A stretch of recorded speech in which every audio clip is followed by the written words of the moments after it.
Nanawagan tayong mga pamilya ng biktima ng drugs mag-message kay Congressman Cardema para ma-invite sila sa hearing. Alam niyo po, totoo po yan, no? Sana po mapakinggan tayo. Mayroon naman siguro may kakilala sa inyo kay Cardema. Kung may mga katulad po niya si Kati Binag, invite niya po niya para magkaalaman na kung talagang totoo sila. Sila nagsabi niyan, mag-invite siya.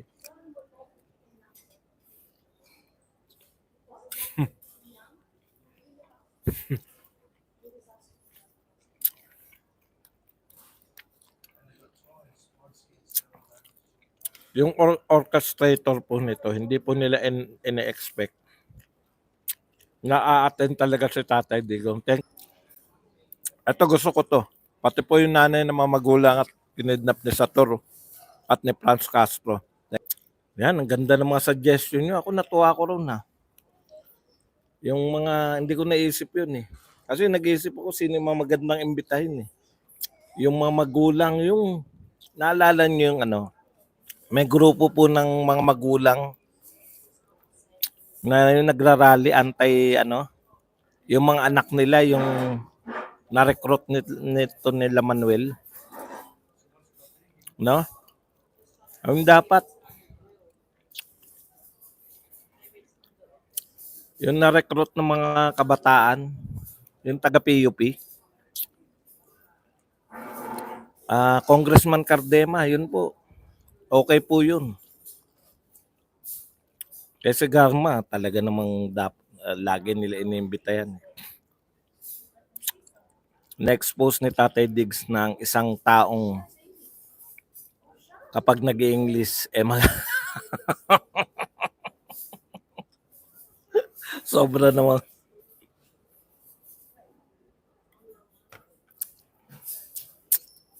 Pagka binawi ng Quadcom, magpa-press con siya.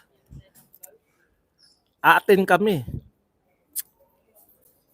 Halimbawa, hindi pinayagan na yung inimbita niya, mag-press con siya. Atin tayo. Di ba? Bakit ba po siya kasasabi nyo lang na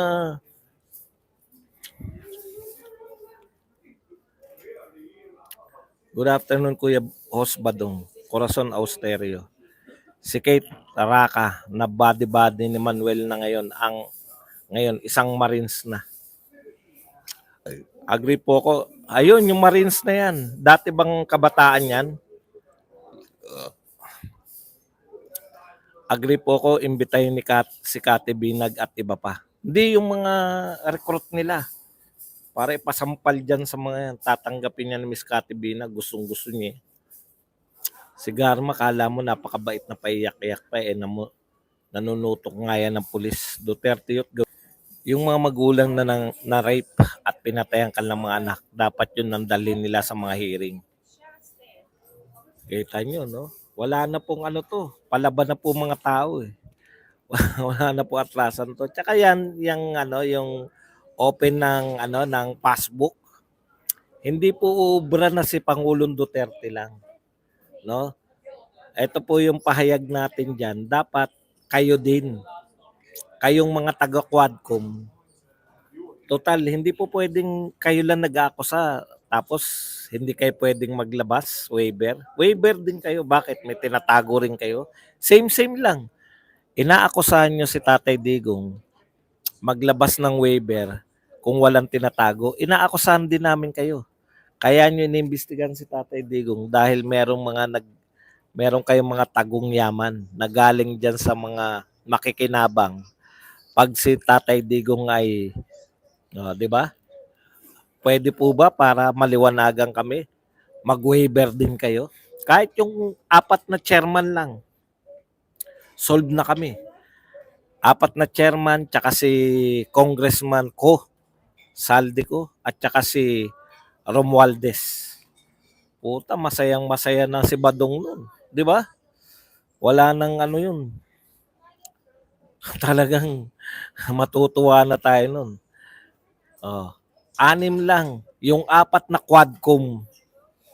4 na Quadcom plus 4 na Quadcom plus si Tamba at saka si Saldico. O, yun lang. Wag na lahat ng congressman. I-waiver nyo lahat.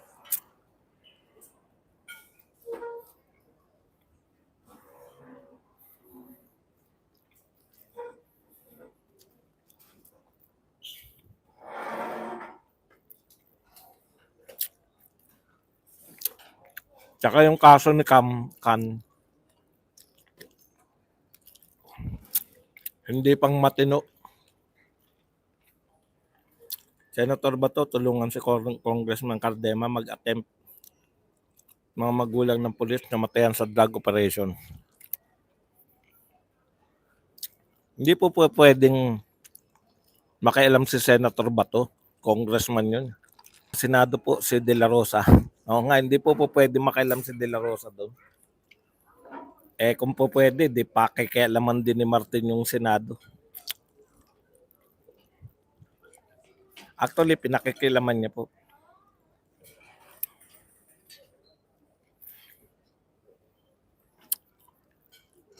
Katulad niyan. Pag hindi po nila tinaasan yung sabi ni BP Sara, 200, magsasara po yung mga extension office ng Office of the Vice President.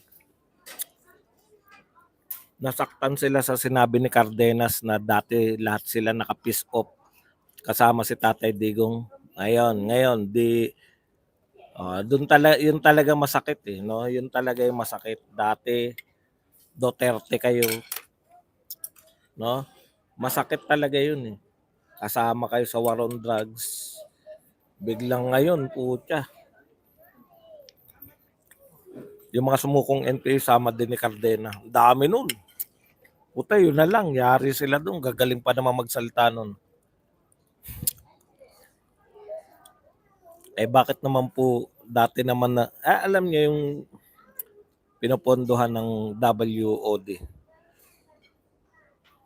Ano?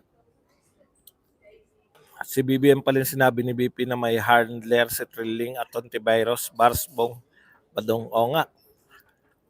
Akala ko si Tambi or si Mamsi.